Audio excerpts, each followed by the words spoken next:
Good evening, everyone. My name is Isabel Yerger. I'm the Vice President and General Counsel for the Art Deco Society of Washington.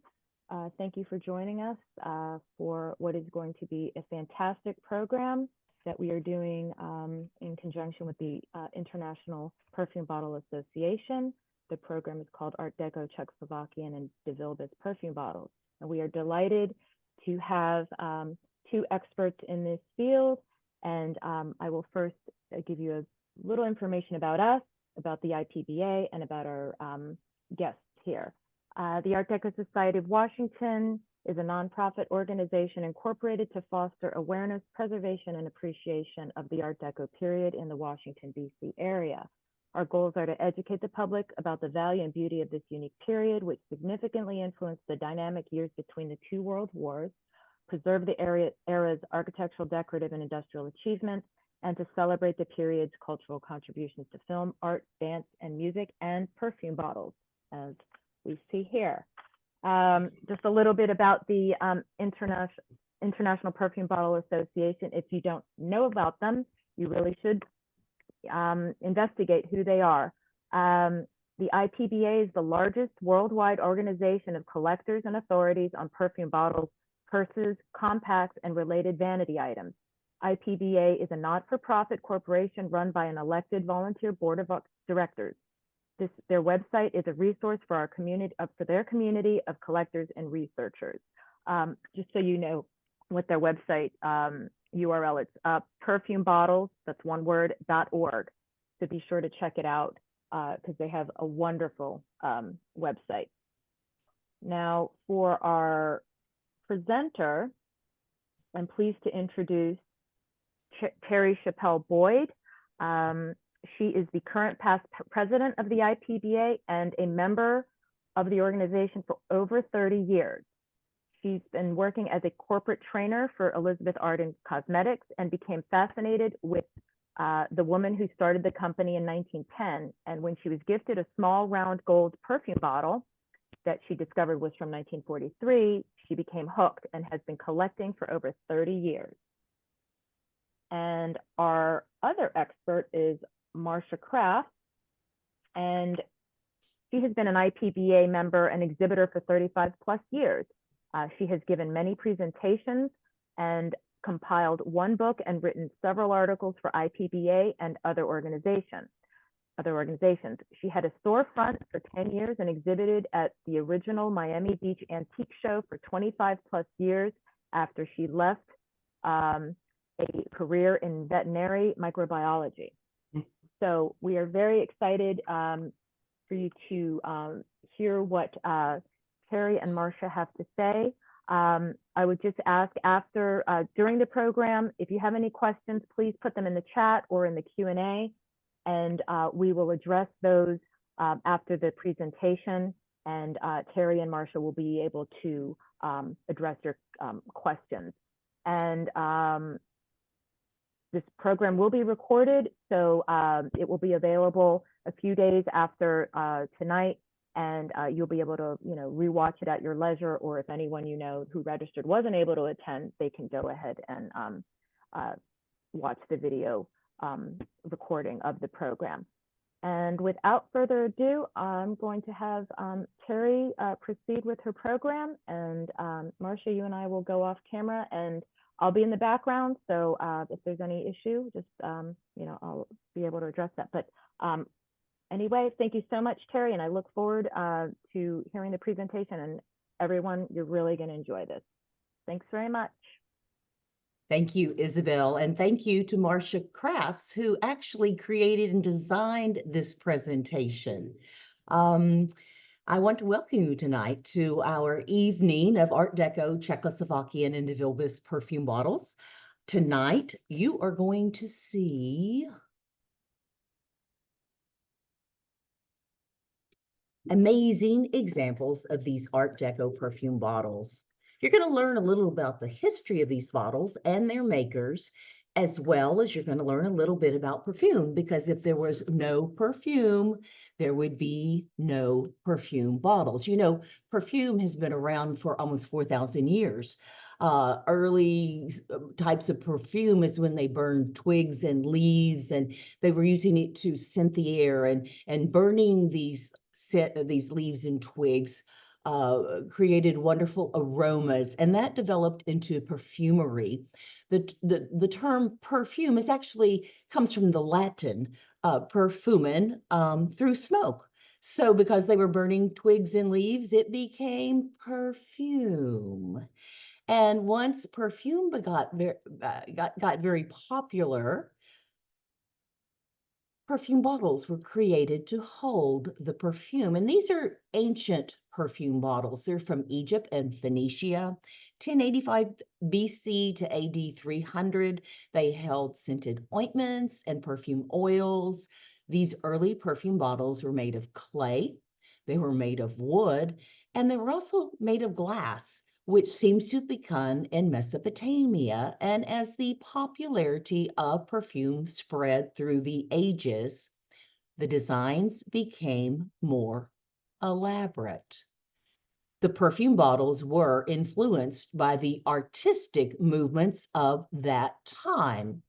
Now, we know with Art Deco, it began in the mid-1910s. We know that World War I postponed its introduction into the world. And in conjunction with that, at the end of World War I, a new country called Czechoslovakia was formed. And a country called Bohemia was part of this new country, Czechoslovakia. And Bohemia had been a glass-making area since the 1300s. I mean, a long time before the Austro-Hungarian Empire. So at the end of World War I, Bohemia became a part of Czechoslovakia. To help us date glass items, we do consider glass made before 1918 to be Bohemian, and glass made after 1918, Czechoslovakian, and it was marked for export, Czechoslovakia. Bohemia today is a part of the new Czech Republic formed in 1990. In 1925 in Paris, the Exposition Internationale des Arts Décoratifs et Industriels Modernes took place. Czechoslovakia had a pavilion, as did René Lalique. And at the exposition, no historical styles were allowed. Everything had to be new designs. And of course, that is what we now call Art Deco. Two Czechoslovakian glassmakers, Joseph Schmidt and Heinrich Hoffmann, were influenced at the Art Deco exhibition by the press molded glass René Lalique had shown at the exposition. So inspired by this new style of making glass, pressing it into molds, Joseph Schmidt and Heinrich Hoffmann began designing and producing artistic crystalware, perfume bottles, vanity items, and it combined highly detailed images with polished surfaces and lead crystal. The stoppers were press molded in metal molds, and the bases were mold blown into usually a 2 or 3 part mold. After removal from the molds, the surfaces were polished to a brilliant shine, with the molded designs left unpolished. Joseph Schmidt was the most prolific glassmaker of Czech bottles with Lalique designs. In Czechoslovakia, he registered designs for these bottles in about 1924, 1925, and he supplied many bottles to the commercial trade as well to hold their liquids. And these bottles here show that Lalique influence, as do these bottles with the nudes surrounding the base. Joseph Schmidt sold oversized floral stoppers with a crystal base. And Deco ladies adorned his stoppers. Black enamel here highlights the base and the stopper, and you can see the amount of detail that went into making this stopper. You know, every perfume bottle is made of a base, a bottle, and a stopper, because you had to have the stopper or you couldn't keep the perfume in. And you're going to see some wonderful stoppers such as these. Now, these are two jewel embellished bottles. You've got a nude and flowers on the left, and then you see some butterflies on the right, and collectors call this the Kissing Butterflies stopper. Here's another butterfly stopper. It's a butterfly in flowers and with a tiara stopper, again with the crystal base. This leaping gazelle in deco style almost looks like it's leaping off the top of the bottle. And many of the bottles were simple in design, and they held elaborate jeweling.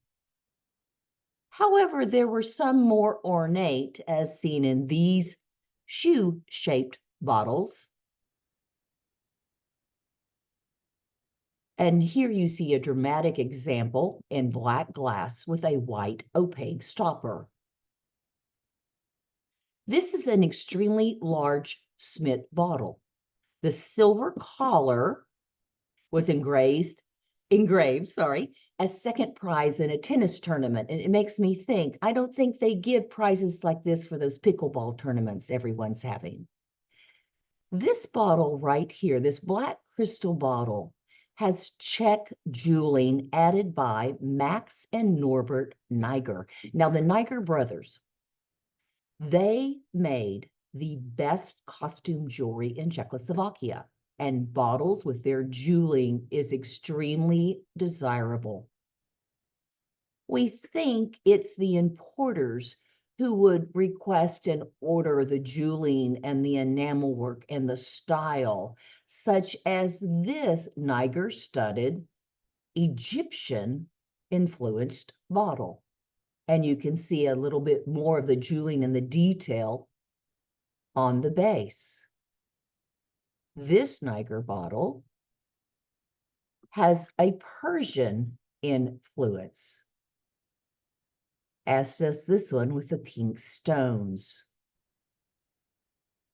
The flat surface fronts on bottles held the jeweling perfectly. And you could even wrap the corners in metals and stone. And look at this Chinese deco jeweling on these black glass bottles. Don't you just love those little glass feet on the bottle on the right? Now, in the 1930s, silver metalwork wasn't very common in 1930s Czech jeweling. However, it is so striking when it is used on black glass. This exquisite purple Smith bottle has Austrian Art Deco work by the Tourier and Bardoche Company. And this close-up here shows you the spectacular jeweling and the enamel work in bronze. And it was on special items such as this matching powder box. Here's another Niger Egyptian jeweling. Fabulous. You know, there were other Czech jewelers, other Czech companies that did jeweling on Czech bottles, but truly they do not compare to the work of the Niger brothers.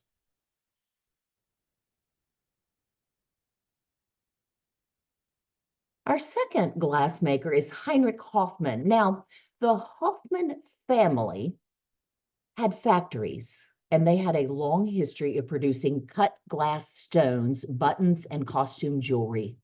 They had showrooms in Paris, in Providence, Rhode Island, the home of costume jewelry, as well as in Prague. Heinrich Hoffmann studied glassmaking, and he began to make decorative pressed metal molds, and he made flacons, or perfume bottles. His dresser items are some of the most desirable items. This often means expensive, but they're outstanding. Most of the heavier bronze Austrian jewelry was done by the Tourier and Bardoche company. Now, I just wanted to throw this in because when you think this is about 1905 and the Hoffman business had been in business for years with their costume jewelry. But Heinrich Hoffman, with his perfume bottles, took him on a new path. This silver finish and the marcasites, I mean, it would make any bottle look gorgeous, but look how it looks with the glass. The stopper on this bottle, you can see an Egyptian lady, she's being fanned by a maid.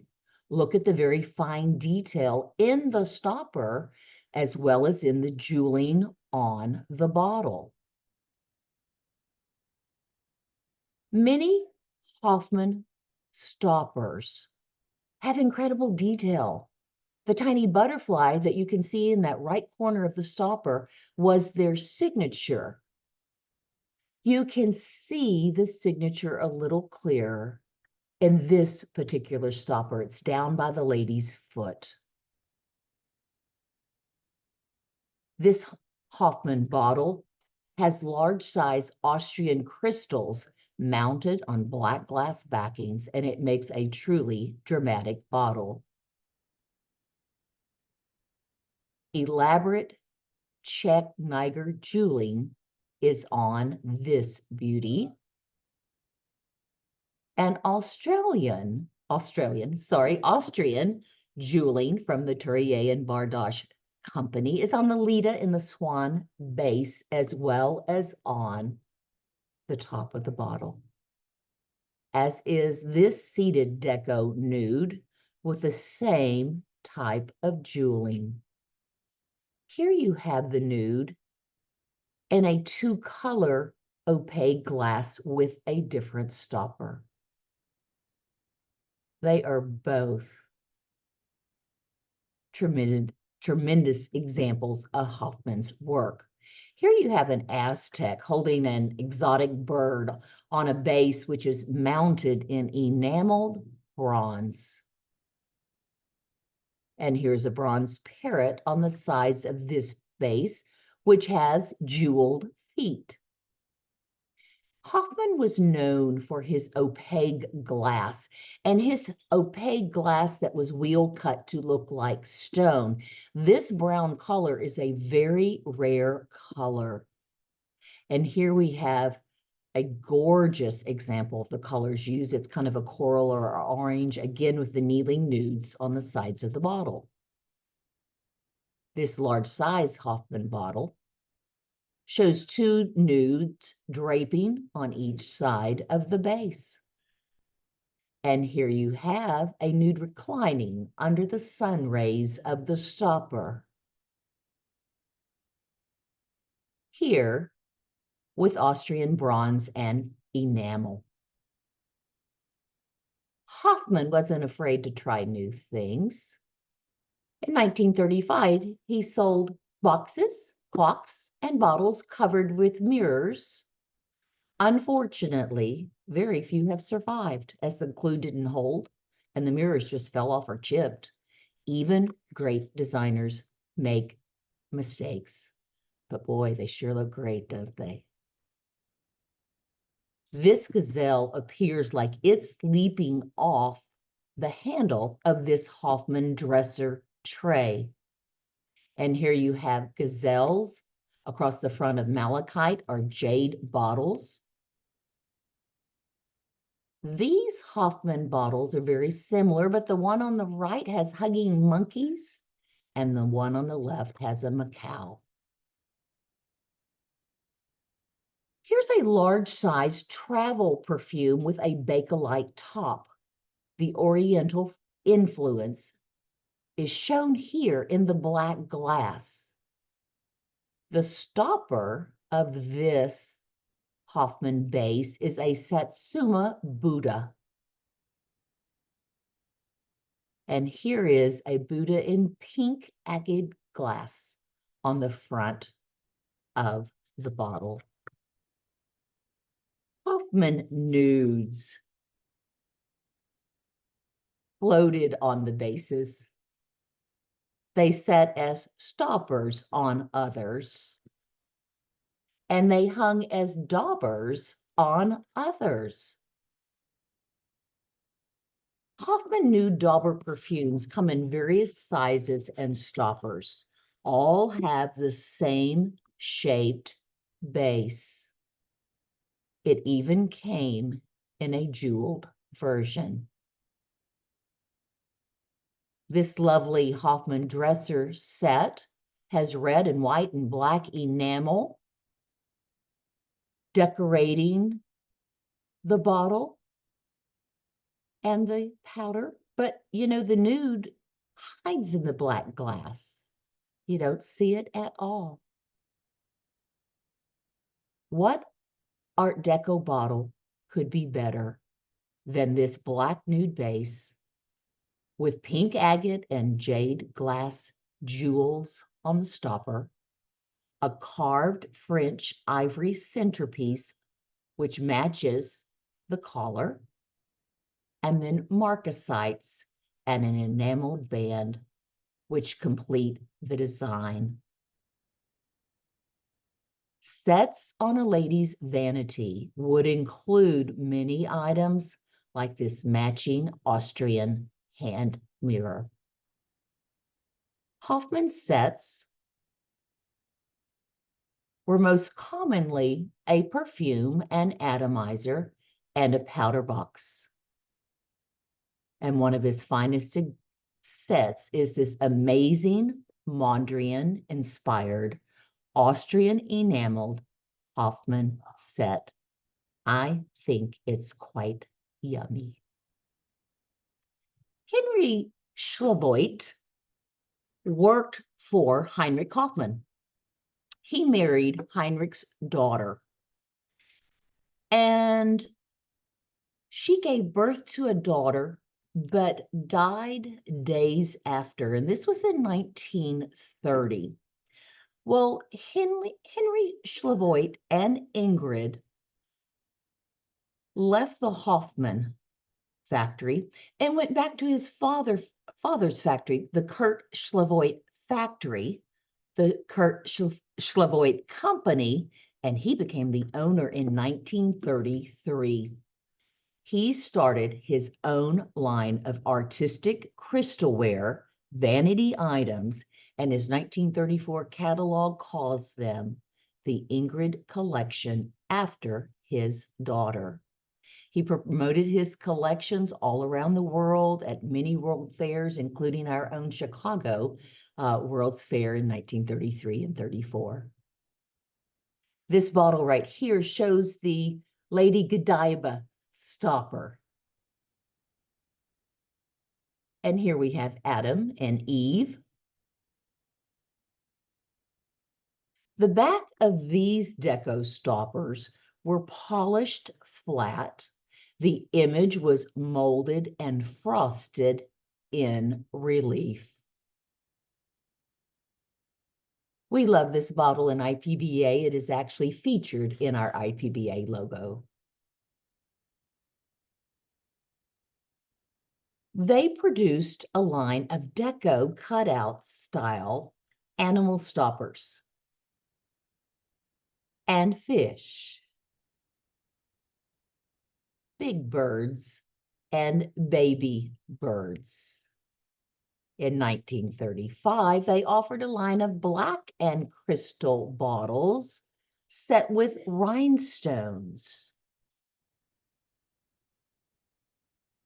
This larger size bottle was used for a commercial perfume. And if I haven't explained the difference, basically a commercial perfume is a perfume bottle sold with perfume in it, made by a company. In this case, it looks like the Laurie perfumers. A non-commercial bottle is sold without perfume. You need to fill it yourself. This perfume bottle with the square rhinestones set into the glass stopper shows the mind of Kurt Schlavoit. Schlavoit was also known for his opaque glass items like this Venus Rising bottle. Now, it isn't clear why some of his bottles have a script acid stamp Ingrid and others do not, if they were all the Ingrid collection. Such as this here, nudes form a tiara stopper in malachite or jade glass. This is a large size rectangular bottle with nudes on front. And here you have a nude with comb in her hand in this smaller size bottle. And here you see the same nude in a two-color red opaque glass. A blue opaque bottle with modern disc pattern. And here's a turquoise opaque design with circles. This Schlavoit bottle features a kneeling lady on one side of the bottle and a deer on the other side. Stacked rings, black base holds this mask stopper. Look at the detail that you see in it. Deco nudes sit on all four sides of this square bottle. And here you have a three-dimensional kneeling nude stopper that holds either a magnifying lens or a round ball. Schlavoit did stylized lilies in opaque glass. He did a deco floral design in crystal and opaque malachite or jade glass. And here is a jeweled red crystal with large white opaque leaf stopper. Truly magnificent. Here we have the blue opaque leaf stopper with an ivory base and the coordinating powder box. You could even take one of Schlavoit's perfume bottles with you. This purse-sized perfume bottle has a screw top with the Art Deco floral on one side and the nude on the other. Here's a three-dimensional nude stopper that was offered by Schlavoit in the 1937 Ingrid Collection catalog. A little historical note, it was actually featured in the 1939 film, The Women. This movie, starring Norma Shearer, Joan Crawford, Rosalind Russell, Joan Fontaine, showed many scenes taking place at a department store perfume counter where gossiping women met. And in the film, a plastic umbrella or a paper umbrella was put in the stopper's arms. And the fictitious perfume, Summer Rain, was born and introduced into the movie. Art Deco bottle in malachite glass with the purse-sized perfume bottle in the same design. And this Kurt Schlavoit stopper of a couple sits on a marcasite jeweled clear crystal base. Quite elegant and would look fabulous on any lady's vanity. Vogel and Zapp. Unlike previous Czech companies, Vogel and Zapp was a company formed in 1935 as a general partnership to specifically produce crystal items. Now, Vogel was a metal worker, and he could produce molds from the Zapp designs. Together, they produced some of the most iconic bottles from these heavy molds. All of these producers of bottles made and owned their own metal molds, but it was the Joseph Riedel company that put the actual glass in them. And these metal molds were very heavy and very expensive. I understand they were even used sometimes as currency, but you can see the detail. They get the detail on the stopper from these molds. Here's an excellent example of a high relief molded nude sitting freely in a ring of roses on the stopper. And when you look at it, you see there's no glass at all around the nude. This Three Graces stopper bottle with asymmetrical edges is a double intaglio style. Now, double intaglio is where you can see two nudes were impressed on one side of the stopper, and the third nude was impressed on the other side of the stopper. And here you see both views. This stopper is known as the jitterbug dancers. And here you have the butterfly lady stopper with staining or fine enamel that was sprayed on before firing. This nude in an arch makes a stunning example of Vogel and Zapp's work. Here you see the asymmetrical edges again with the double intaglio stopper. This is Diana the Huntress with deer, and there's jewelling on the base. Again, double intaglio is where the image is impressed on both sides of the glass. This and the asymmetrically finished edges are a feature of many of the Vogel and Zapp bottles. Here's a nude with a Borzoi hound trying to get an apple, I believe. And look at this lady sitting at a vanity. She sees her own reflection in the mirror. Great detail. Fabulous work. Strings of pearls connect these nudes, and many were in jeweled bases, such as this lady in a fountain stopper. They also did dresser sets. They did glass in opaque colors, such as this lapis glass, perfume bottle, atomizer, powder box. Here you have a deco nude among the deco flowers in turquoise. The same bottle in red with a different atomizer. And here's the third example with a stopper that repeats the deco flowers on the sides of the base. And this butterfly lady base holds a stopper of antenna. Fabulous. Johann Human supplied many bottles to commercial perfumers, as well as doing direct sales.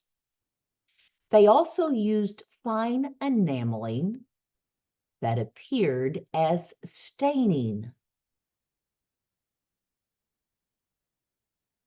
Polishing was done after the enameling, and that helped to produce sharp edges and clean edges. Here is some delicate enameling of molded birds with a coordinating powder box. This nude kneels in flowers where purple and orange enamel highlights the design. Or in multicolor with an atomizer. Colorful fish make an awesome set.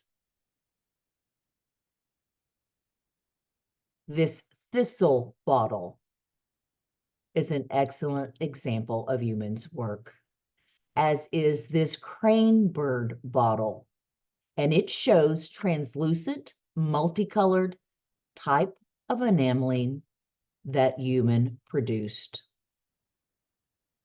Delicate enameling with butterflies on an atomizer and a powder box. Human also did that thicker enamel work, the thick white base with delicate blue highlights,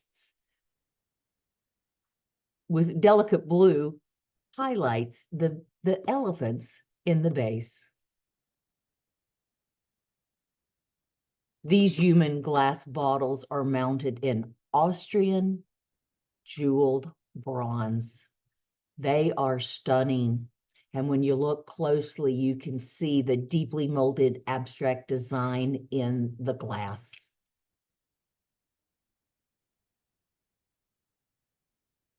Here you have contrasting jeweling on this jade glass human bottle. Polished sides on this molded black glass bottle. And here you see polished areas that allow the contents to show through.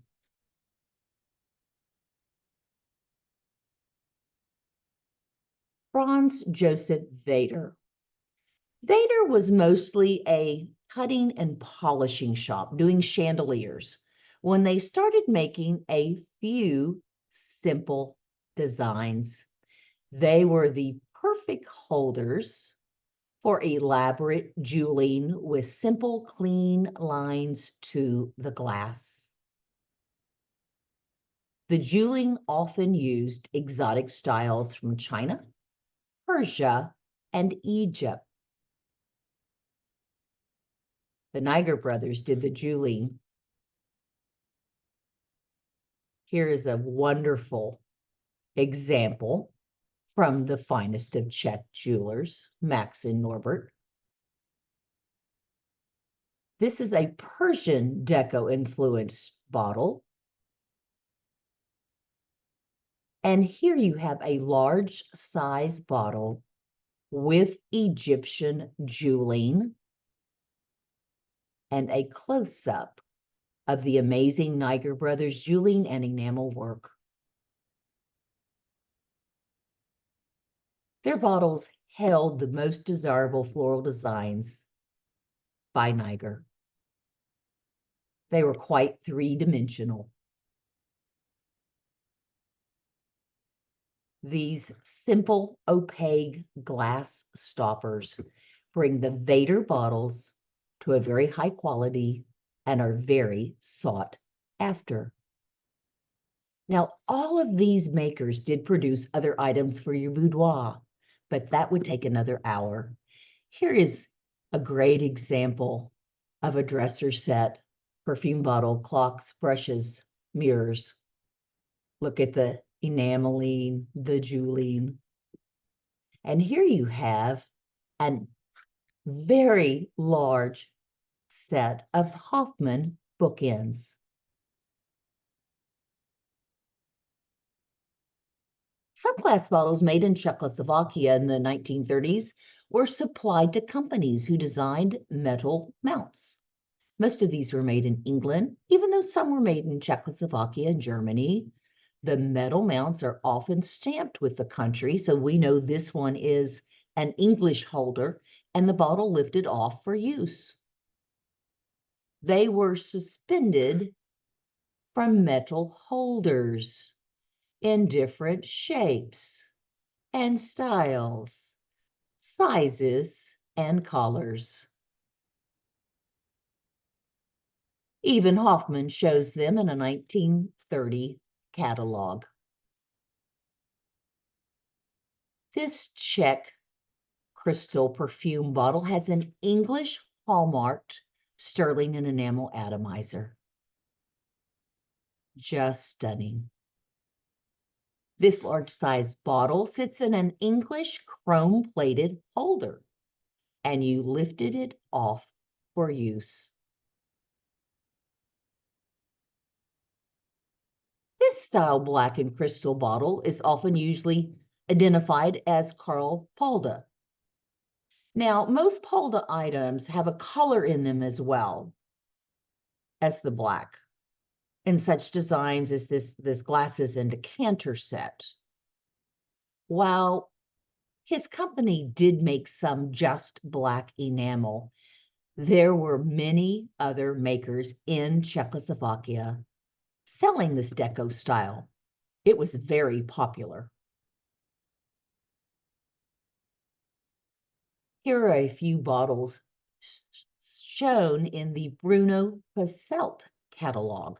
The glass blanks were purchased from other glass companies, Czech glass companies like Joseph Smith, and the enameling was done at the Passelt factory.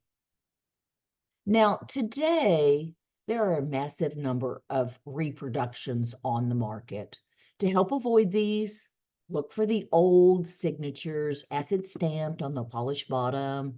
They may be a little bit difficult to find, but these are the ones you should be looking for.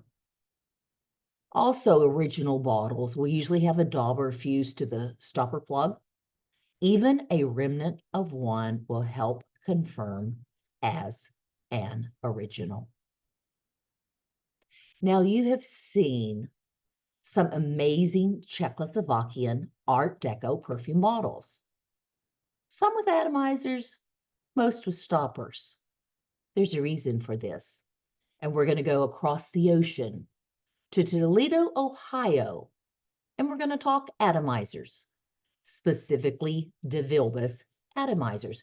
Previous American and European perfume atomizers, they used a small diameter metal draw or a siphon tube that would easily plug after use. The sprayer head or the atomizer plugged because of all the perfume going through, and they were constantly needing repair.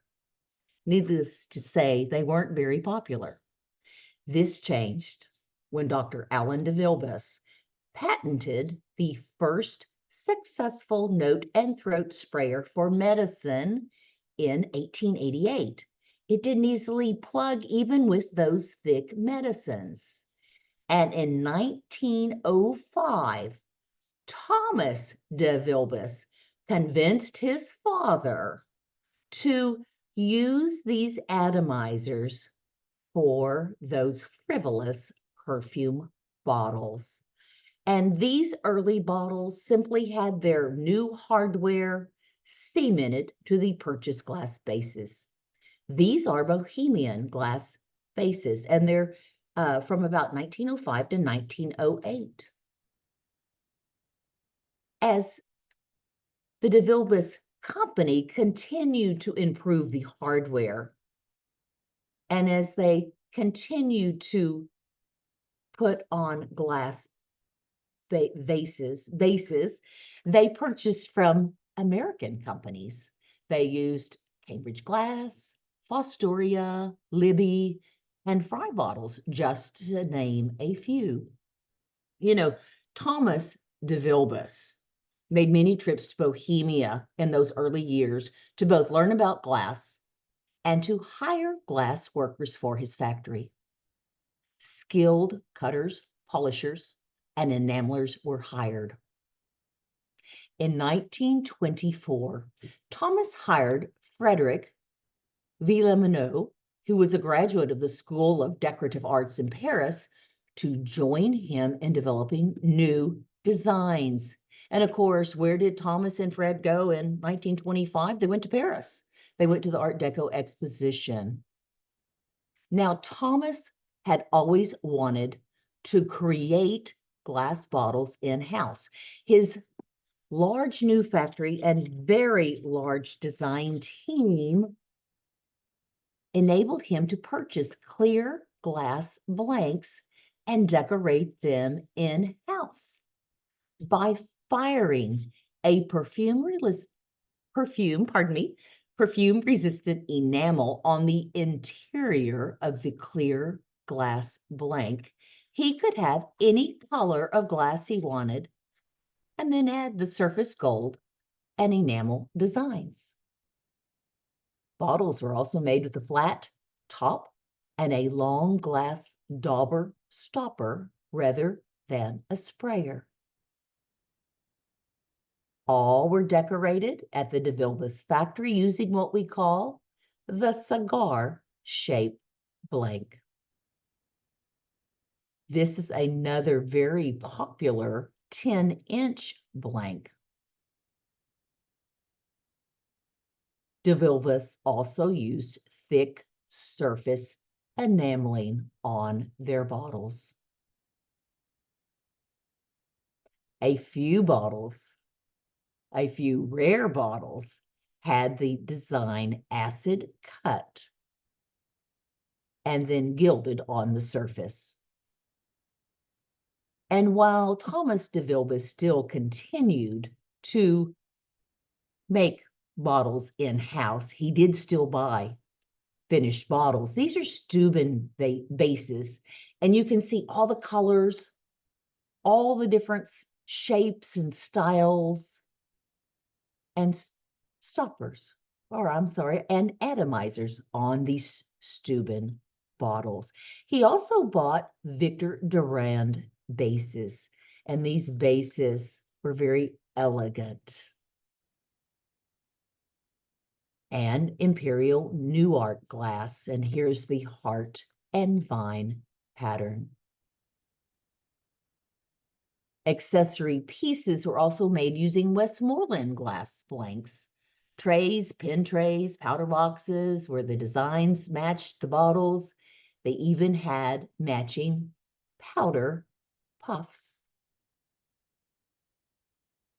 Can you imagine this on your dressing table? Fabulous. Trays, pen trays, powder boxes, puffs. You know, in 1928, this is a French ad, it shows a line of DeVilbiss perfume atomizers for your limousine. The celluloid plastic holder was actually screwed to the car's interior wood panel, and the footless bottle was inserted. It could be sprayed into the limo from the holder, or you could remove it for use. I mean, the sprayer head sprayed from side to side into the car and on your body. You know, I just can't imagine my husband would let me screw my perfume atomizer onto my limousine, but apparently many people did, and they are quite wonderful. This 1926 large advertising lithograph poster by George Petty would make anyone want to buy a bottle. In 1927, new hardware styles were added along with new glass decorations, and the designs became very elaborate. Tiny nudes dancing in the forest are highlighted with verdigris to give the look of metal. Look at the stunning color in the gold seahorses. They're swimming right off the dresser tray here. This set not only has the atomizer, but an elaborate enameled tiara style dauber top. And this ram's head hardware and matching powder box took DeVilbiss to a new level. Very elegant, black and gold. You could even have little dauber top with dangles. More changes occurred in 1928. While DeVilbiss did still sell enameled in-house decorated bottles, chrome plating was brand new, and they introduced many bottles with this brilliant metal finish.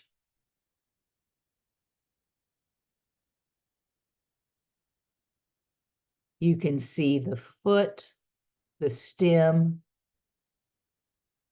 the top, and here you have the matching powder box. They even came in colors. Now, hanging or suspended bottles were also introduced by DeVilbiss in 1928, and they were held in clever metal designs in different colors and different shapes. The metal tubes acted as a rubber hose to push the air up to the atomizer head. They had 3 bottle designs that used a technique commonly found as silver deposit or silver overlay, but DeVilbiss, they used gold. DeVilbiss had a large advertising department. Thomas DeVilbiss used to give their customers prizes for the best dressed window display. And I am sure these displays won some of those prizes. In 1928, this is the year they came up with a new type of pump atomizer that used a Bakelite or a Catalin plastic, and the bottles were small, but they held this heavy hardware. In 1928, they also came up with a totally new way to push air to the atomizer head. It was a round rubber piece covered in silk that you could pump with your thumb as you held the bottle. This allowed some new, innovative designs, shapes, and colors.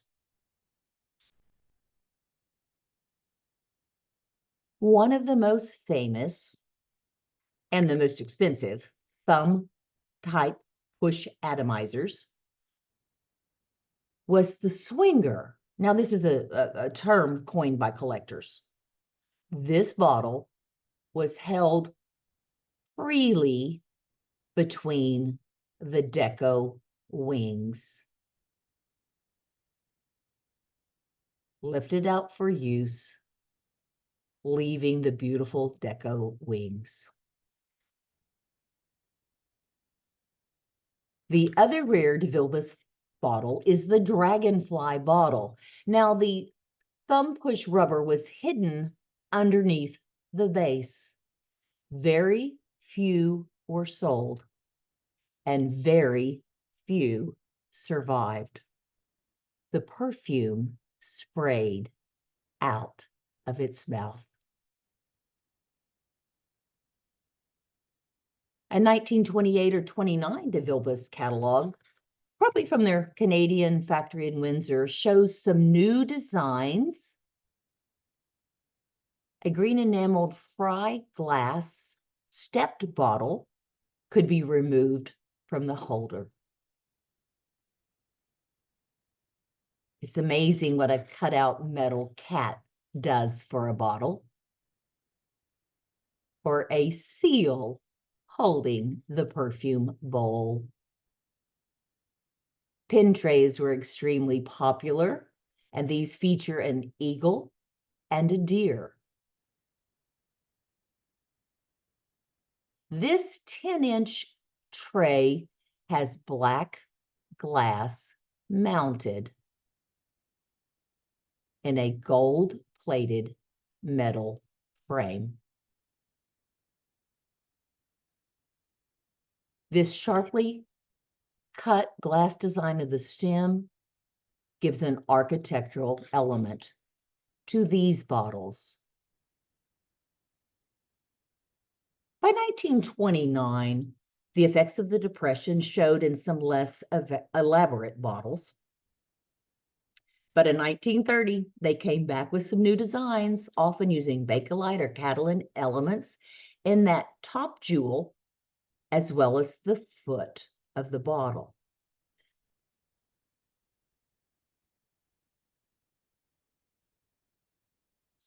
They also used highly reflective platinum on the glass bottles.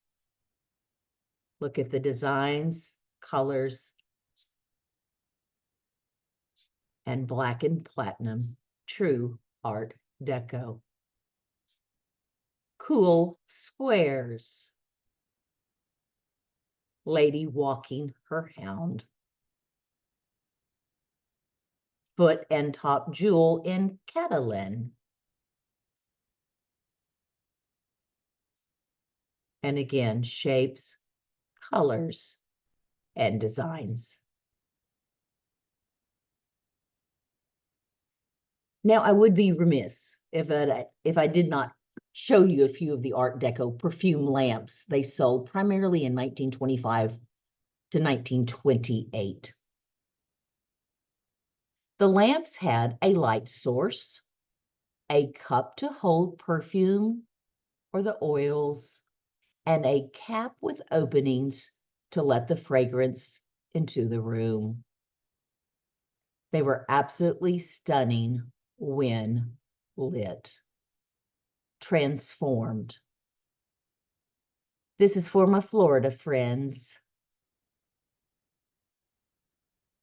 And here you can see how interior enameling would produce different colors when lit. Different shapes, styles, colors. A dip in the top of this perfume lamp held the perfume. Fry glass with an enameled rose interior. Doors opened on this style. They did a couple of flat panel lamps. You can see a monkey hiding in the leaves here. And an acid cut bather. An acid cut panel with the bather. And of course, you can see the light source on the back. By 1933, DeVilbiss catalogs went from glorious color to black and white. They did survive the Depression, unlike all the other companies that copied their style. The bottles were mostly small, with many imported from Czechoslovakia.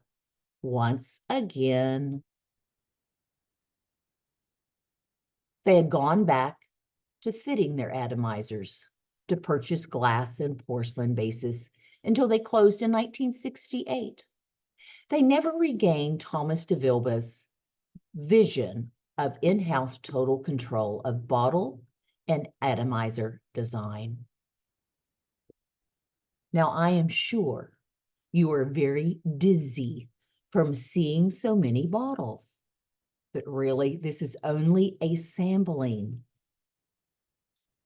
As you can see, Art Deco items were on all the ladies' dressing table, and they had much to choose from.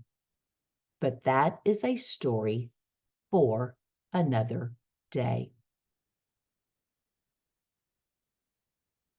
There is more information available through the International Perfume Bottle Association and our website, www.perfumebottles.org.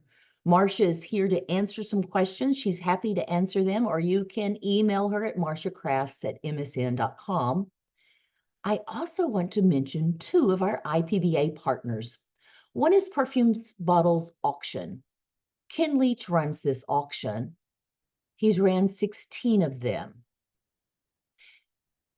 and has catalogs for them all. You can go to his website, look through these catalogs, find out more about Art Deco perfume bottles. Or if you're ever in the Chicago area, there's a private museum called Perfume Passage, and they have an Art Deco room with perfume bottles, compacts, handbags, and other Art Deco ladies' vanity items, along with all their Art Deco inserts and cases. So I do want to thank you for spending some time with us this evening. I want to thank the Art Deco Society of Washington, D.C., Inc. I want to thank Isabel Yerger for her enthusiasm and working with us, and for Marcia Crafts for her wonderful work she did on this presentation. thank you, and good night. Stay tuned. You can have time for questions. Well, thank you so much, Terry. That was a delightful presentation. And everyone, if you have any questions, please go ahead and put them in the Q&A in the chat. I guess I have a couple questions just to start. Well, actually, let's go with the question that's already been. Okay, so this is from Steve Knight, our president of the Architectural Society. He said, what exquisite objects is much known about the designers of these pieces? Were they one and the same with the craftspersons or separate professionals? I'm going to let Marcia, I can answer that. Marcia's our true expert on that. And what we gave you was, these are actually companies, but individuals within the companies. Is that what you're asking? Yes, I think Steve was asking, was it? Yeah. Companies, we talked about the Heinrich Hoffman, Kurt Schlavoit, Joseph Smith, Human, Vader. These are all corporations, but there was usually a driving force behind them. Marcia, are you unmuted? Because yeah, I'm asking her, but I don't want to.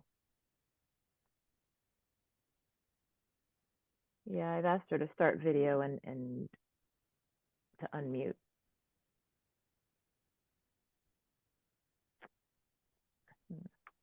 Okay, she's unmuted. Okay. Can you hear me? Yes, we can hear you. Okay. On the bottles, there were specific designers at Hoffman and Schlavoit in particular that would design, 4 or 5 bottles for them. And then they would go to a craftsman that would make them in a plaster of Paris model. And if they were approved, then they would go on to have the metal molds made. But there were specific designers for some of those bottles. I didn't want to get into that, but there's an excellent book on Ingrid Hoffman. It was actually a catalog for an exhibition, so I'm not sure it's still available, called Ingrid Hoffman, and Peter Novi, who's a real expert, goes through some of the specific designers.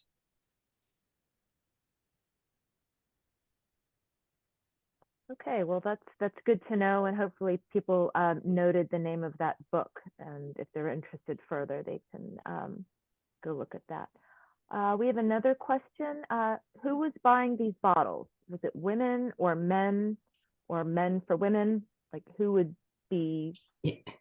It would, of course, be mostly women and men for women as gifts, but a lot of the bottles have such a masculine look to them as well that anybody who wanted them, but it was primarily women. Okay.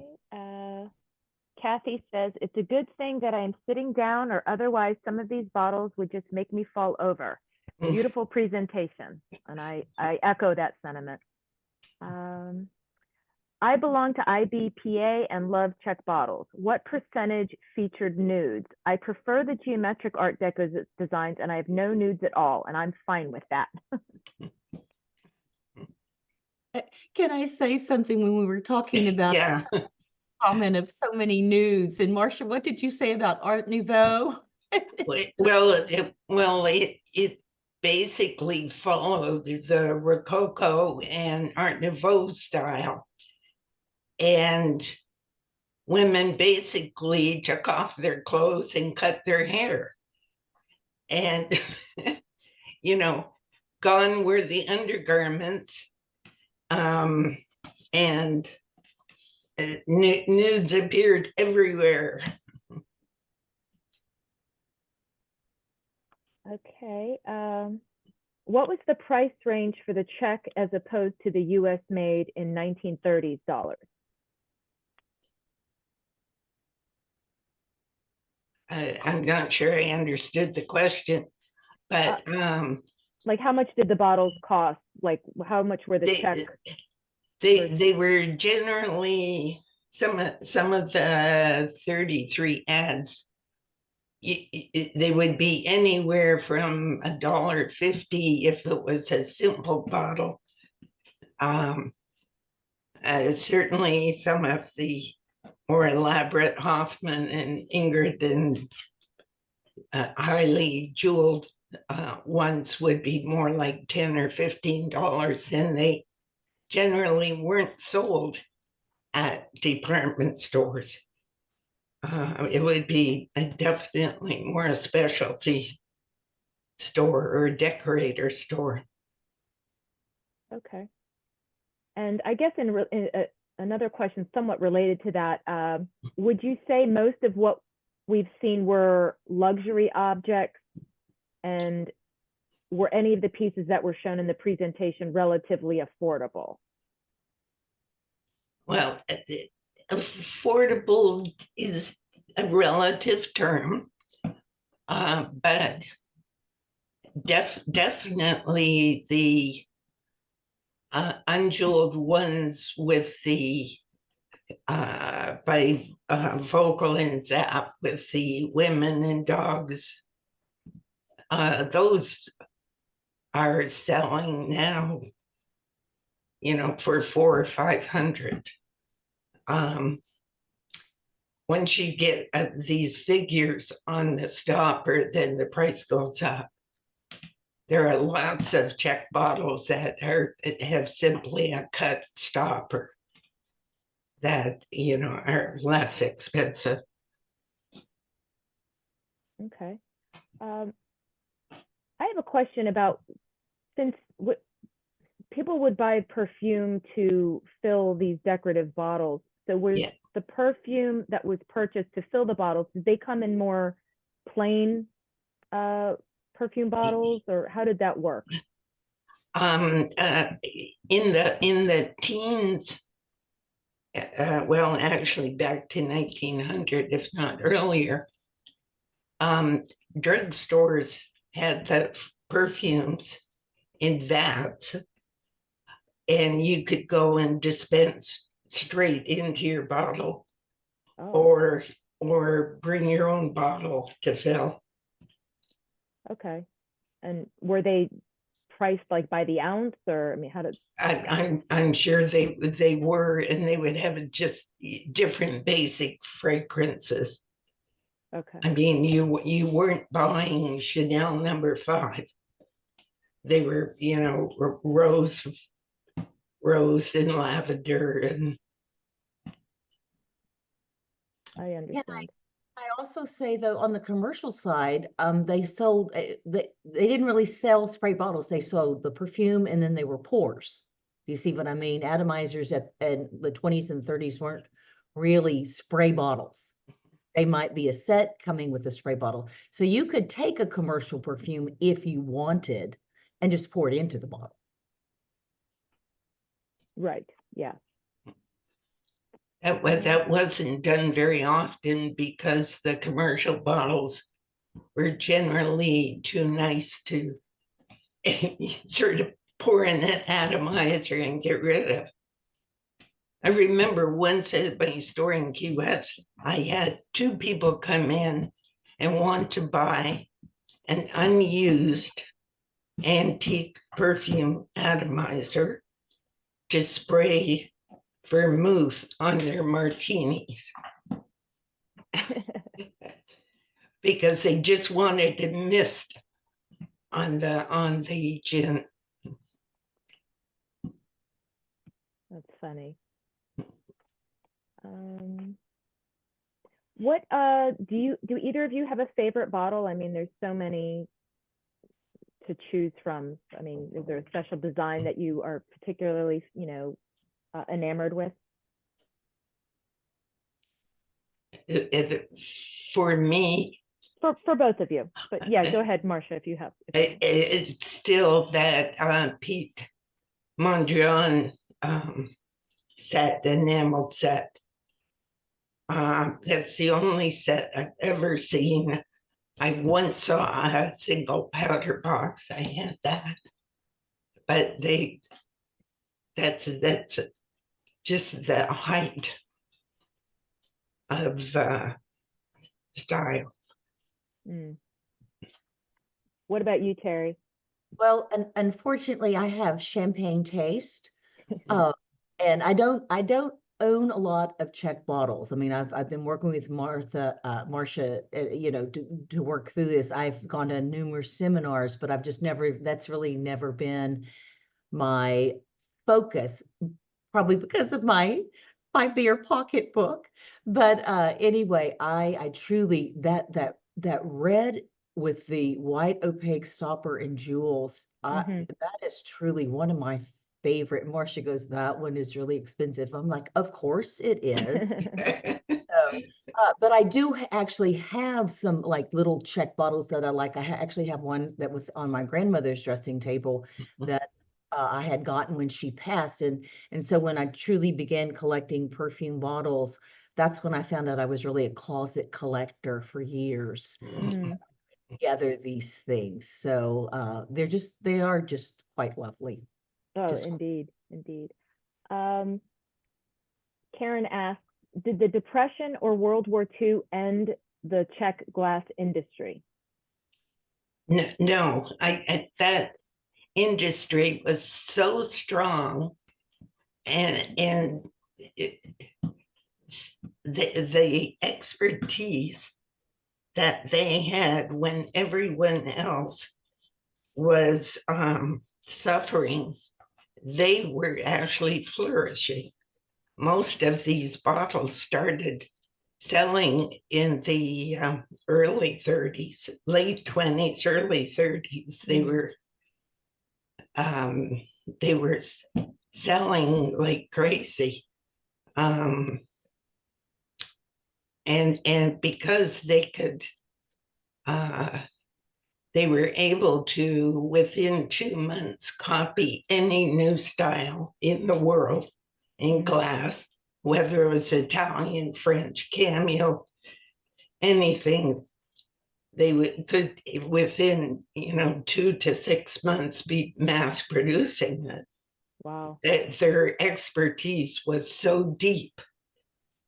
And the cottage industries in Czechoslovakia, a lot of the women, they would,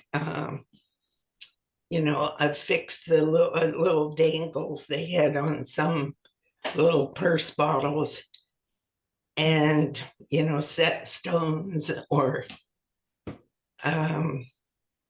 like the whole country participated in this whole glass, not just perfume bottles, but this glass making. Right. I mean, obviously, it was part of the culture. Yes, at large. Going back to the 1200s, it's very deep, and we aren't just in the last 20 years been finally. It's been like pulling teeth to get information out of Czechoslovakia, like whether they're holding onto it for themselves, but they finally started sharing a lot of information that we were desperate to get. Right. Because most of their sales was to England, US, Canada, and South America.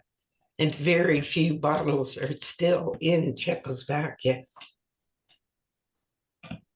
So where would you say is were your best sources for acquiring these antique Czech glass bottles? All those places we all go to, every antique show you could go to, rarely do you find them at yard sales, but I remember one woman found two turquoise, that large turquoise bottle with the nude lying with the sun rays coming down on her. They were in a Goodwill store for Wow. $70. So, I mean, it's like everything. Certainly the IPBA convention was a good source for finding items, but now it seems to be mostly internet searches. Right. Well, it's wonderful that so many have survived, Yeah, at least survived to be photographed, at the very least, yeah, so that, we can all appreciate the vast, breadth of design. I mean, it's unbelievable. And I think, Terry, you've definitely piqued my interest into, possible future programs covering other parts of the Art Deco vanity. And I mean, is there anything else either of you would like to, say before we, close this program? About no, the IPBA or collecting art, or, the Art Deco bottles? There's beauty in glass. People talk about stained glass windows, it's gorgeous, but people, when they think about they don't necessarily think about it. But even today, there's not the extravagant ones, but people will collect, like, say, all the, little, Michael Kors and all the daisies, that makes a collection. But the older bottles, the craftsman, the workmanship that went into the bottles, it's just amazing. And it's amazing to me that, it has survived all these years because it's glass. Right. So, they are true works of art when you look at them and feel them and touch them.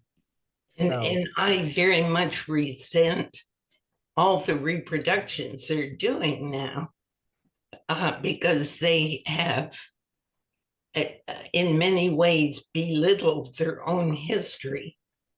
They've made them common, and why they can't come up with all new designs, instead of just copying the originals. That's a good point. And Fran commented that there's still bottles being made in Czechoslovakia. So that's For good, sure. which is good. A massive number. That's Yeah. good. Okay, well, I think that is it for the questions. And I know I've asked several. I'd really like to extend, on behalf of the Art Deco Society and everyone who registered, our gratitude for you both sharing your knowledge and the wonderful images, and what a wonderful delivery, Terry. I could listen to you, talk about anything, and I hope you will return and present something else in the Art Deco realm. And I'd like to thank everybody who attended this event, and be on the lookout for future Art Deco Society events. And we will definitely be working again with the IPBA, because I think we've just scratched the surface of potential collaborations. And thanks again, Marcia, for fielding all the questions and for all of your knowledge and source material. So thank you, everybody, and I hope everyone has a great rest of their evening. Oh, did you want to say something, Marcia? No. Bye. Okay. And I think we've got more questions. I don't want to. Okay, someone asked, who owns these bottles? Museums, private collections? All of the above. All of the above. Okay. There are small collections, like 15 bottles, up to thousands of bottles. Perfume Passages has a huge collection, Oh, but right, there yeah. there are 2 or 3 very large collections of Czech bottles, privately held, and Developers as well. That's good. And I guess if anyone has a further interest in learning more about Art Deco perfume bottles or perfume bottles in general, I encourage them to check out the International Perfume Bottle Association website for further information. And it's a beautiful website, and they also have a great YouTube channel. So with that, I am going to wish everybody a wonderful evening, and thank you all for joining us. And thank you again, Terry and Marcia, for putting on Okay, this wonderful bye. program. Thank you, everybody. Bye.